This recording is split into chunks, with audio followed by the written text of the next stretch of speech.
थे और ये संदेश आम महिलाओं को जो जाएगा, देश की महिलाओं को, तो वो उत्साहित होके आगे अपने जीवन में और क्या क्या बदलाव ला सकती हैं। तो इस बारे में मैं आपसे दो विचार जानना चाहता हूँ।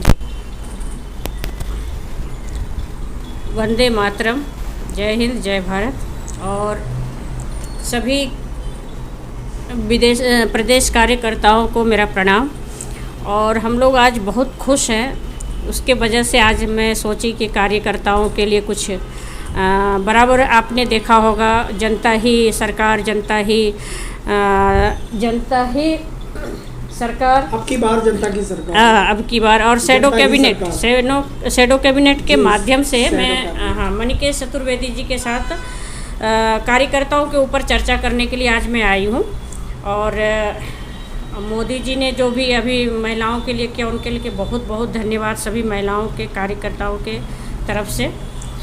और हमारी महिलाओं के लिए जितना ही योजना आए और उसके लिए महिलाएं जितनी खुश होगी, महिलाएं जितनी भागीदारी होंगी राजनीति में, तो ही हमारा राजनीति में कुछ बदलाव आएंगे, हमारे देश में भी बदलाव आएंगे, यही चाहती हूँ। और कुछ बदलाव होना चाहिए, जिसके लिए चर्चा करने यहाँ पर हाँ, वो क्या क्या बदलाव होने चाहिए जी इस बिल के साथ? जी, इस बिल से तो खुश हैं ही, बाकी और कुछ बदलाव के लिए हम आपसे चर्चा करने के लिए आए हैं। जी, मैं सरकार से ये चाहती हूँ, अपने प्रधानमंत्री जी से, मोदी जी से, क्योंकि उनसे ही अभी पूरे देश को उम्मीद है। जो भी बदलाव हो सकता है इनके समय में जो हुआ है और आगे होगा, इनके अलावा तो कोई उम्मीद ही नहीं कर सकते हैं किसी से। हमारे योगी जी और मोदी जी को बहुत बहुत कोटि प्रणाम, बहुत बहुत धन्यवाद। आपने जो महिला के लिए बिल पास करवा दिए, इनके लिए सारी महिलाएं आपको मेरी तरफ से नमस्कार करती हैं।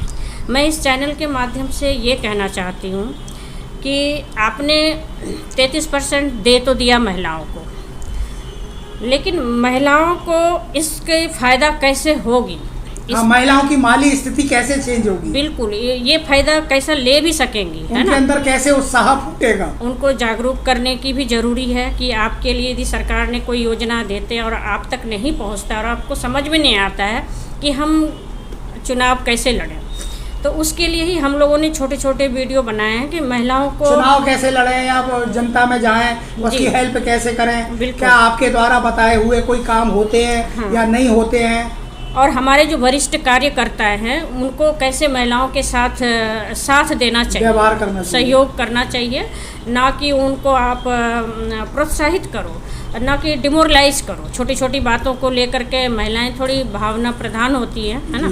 अपने घर से वो निकलती हैं इसलिए कि कुछ ना कुछ देश के लिए उनका योगदान रहे, उनके मन में ये होता है, ठीक है?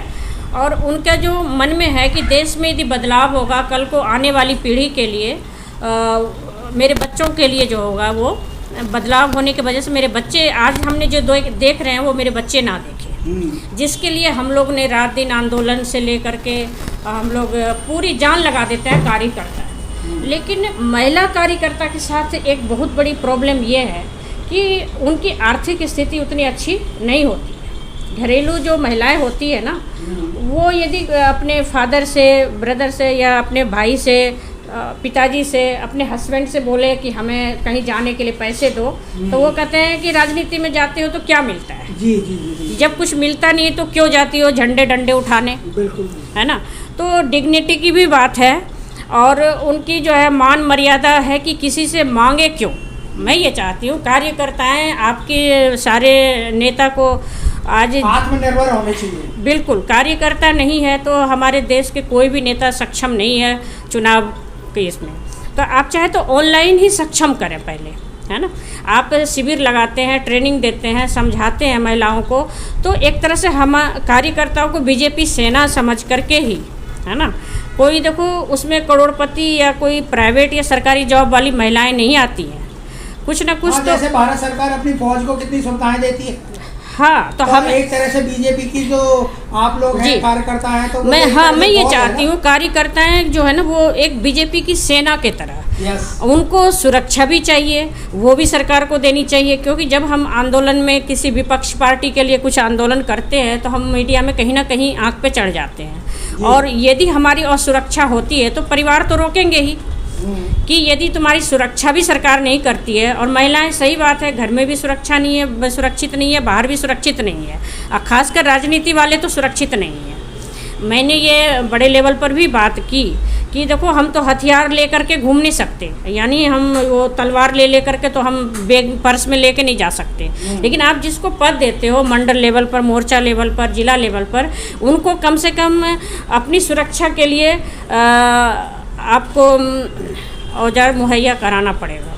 यदि हमारी बीजेपी अपने को चाहती है कि महिलाओं को पद भी दें, उनकी सुरक्षा भी उनके हाथ में होना चाहिए, बाकी 18 राज्यों में उसका सरकार बने। इसमें महिलाओं को आपने अधिक से अधिक यदि सीट दिया है तो उनकी सुरक्षा भी तो आपको करनी होगी, क्योंकि राजनीति में जाने नहीं देते हैं लोग, क्योंकि असुरक्षित है, दूसरी पार्टी उनको मार देंगे, उनके परिवार को कौन देखेगा जी, है ना। तो इसलिए ये राजनीति कोई इतनी छोटी मोटी चीज़ नहीं है, और ये बहुत बड़ी चीज़ है। राजनीति में आना, राजनीति के लिए सोचना, राजनीति का कार्यकर्ता होना ही अपने आप में बहुत बड़ी बात है, क्योंकि हम जो है अपने लिए नहीं, देश समाज के लिए लड़ना चाहते हैं, अपनी जान कुर्बान करना चाहते हैं, तो सिर्फ कार्यकर्ता ही निस्वार्थ सेवा क्यों करें। तो आपके हिसाब से क्या होना चाहिए? देखिए, मैं ये चाह रही हूँ, यदि कार्यकर्ता देश प्रेम के नाते इतना कुछ करते हैं और फुल टाइम दे रहा है, पूरा समय दे रहे हैं, तो आपको हम एमएलए एमपी बनाते हैं, ये कार्यकर्ता ही बनाता है एमएलए एमपी, ठीक है। आपको विधानसभा लोकसभा आपको भेजते हैं, आपने कार्यकर्ताओं को आप क्या मिला? 3 साल के बाद आप उसको जो है ना एनर्जी ले लेते हो, फिर कहते हो भैया घर बैठा देते हो, हैं। तो वो एक तरह से उनका जो मन है ना राजनीति में। एक मैंने वीडियो सुना था, उसमें कहीं आ रहा था मैंने जी, तो वो बोला था कि भाई पार्टियां इसलिए ऐसा करती हैं कि पार्टियों में जो 10-20 साल पुराने हो गए हैं तो वो ये सोचते हैं, पार्टी वाले जो हाई कमान होते हैं, कि भैया ये तो अब इतने पुराने हो गए, ये कहाँ जाएंगे, इनको तो इस पार्टी में ही अपनी ज़िंदगी गुजारनी है। बाकी जो साल 6 महीने पहले आए हैं, जो अभी ताजे आए हैं, उनको खुश करने के लिए पार्टियां टिकट दे देती हैं। तो देखो, कार्यकर्ता का मिसयूज हुआ ना। आप जब उनकी एनर्जी से अपने को एमएलए एमपी बनाते हो तो आपने क्या त्याग किया? आपने क्या त्याग किया? आप भी तो त्याग कर सकते थे, अपनी सैलरी त्याग कर दीजिए, आप अपना पेंशन त्याग कर दीजिए। पार्टी कार्यकर्ता अगर विश्वास में या अपने एक इज्जत शान की वजह से अगर वो पार्टी में अपने हाई कमान को कुछ नहीं बोलता है, तो इसका मतलब वो गलत अंदाज ना उठाएं कि भैया ये तो कुछ बोल ही नहीं रहा है, ये तो वैसे ही खुश है। क्योंकि ये मेरी बात नहीं है, मेरी बहुत सारी महिलाएं कार्यकर्ता है मेरे से जुड़ी हुई हैं। मैं युवा वाहिनी के उत्तरी पूर्वी की संगठन मंत्री भी रही हूँ, अभी भी हूँ, तो युवाओं से मेरा ज़्यादा संपर्क रहता है। तो उनका कहना है कि आपकी बिल्कुल सही बात है कि युवा जो एक तो बेरोजगार है, लोग रोजगार देना भी सरकार का काम है, सक्षम करना भी है, रोजगार भत्ता भी देना है। यदि आप बेरोजगारी भत्ता नहीं भी देते हो तो कम से कम जो रजिस्टर्ड कार्यकर्ता है उनको कम से कम आप 10 लाख की एफडी दो, उनको इंश्योरेंस में कवर कर दो। 10,000 रुपये महीना कम से कम आने जाने का पॉकेट खर्चा हो गया, मोबाइल खर्चा हो गया, छोटी मोटी खर्चा तो वो किसी से मांगे नहीं। सेल्फ डिपेंड कैसे होगी महिलाएँ? जब किसी से मांगेगी तो उनकी डिग्निटी फिर कहाँ रह गई, है ना। और ये छोटी छोटी चीज़ों के लिए महिलाएं जो है राजनीति में आना नहीं चाहती है कि राजनीति में हमें मान सम्मान तो मिलता है, लेकिन हमारी आर्थिक स्थिति को भी सरकार को देखना पड़ेगा। और मैं प्रधानमंत्री जी से मैं ये करना चाहती हूँ कि देखो, राजनीति तो कोई छोटी मोटी चीज़ नहीं है। टिकट भी मुझे फ्री मिल जाएगा, लेकिन पब्लिक के बीच तो खर्चा करना पड़ेगा। और आप पैसों के बल पे ऐसे लोगों को चुनाव टिकट दे देते हो जिसको कि जीतना संभव नहीं होता है।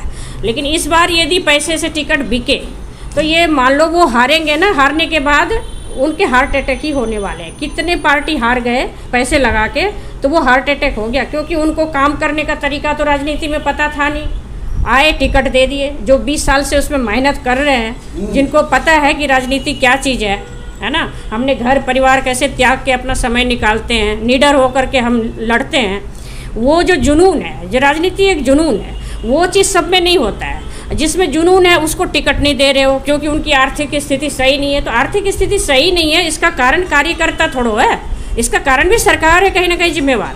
तो महिलाओं को सक्षम करना, महिलाओं को, कार्यकर्ताओं को टिकट देना और उनको सक्षम करना। आर्थिक स्थिति जब सही करोगे तभी तो चुनाव जीतेगी और ज़्यादा अधिक से अधिक काम करेगी।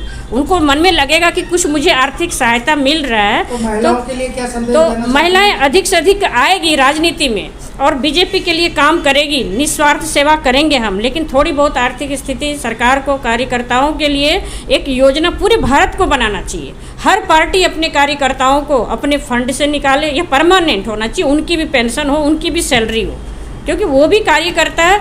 कोई ऐसे नहीं है कि वो कोई सरकारी नौकरी छोड़ के आपके पास आ रहे हैं या प्राइवेट जॉब वाले, सारे बेरोजगार ही हैं जो कार्यकर्ता, ये मान के चलो। भारतीय महिलाओं के लिए क्या कहना चाहेंगे? जब गुरुजी कार्यकर्ता ही खुश नहीं होंगी तो दूसरे को योजना क्या बताएंगी? पहले तो बोलते हैं तुम्हें क्या मिलता है, यस, कहते तुम जाती हो तुम्हें क्या मिला है ये बताओ, पहले मैं क्या जवाब दूं ये बताओ।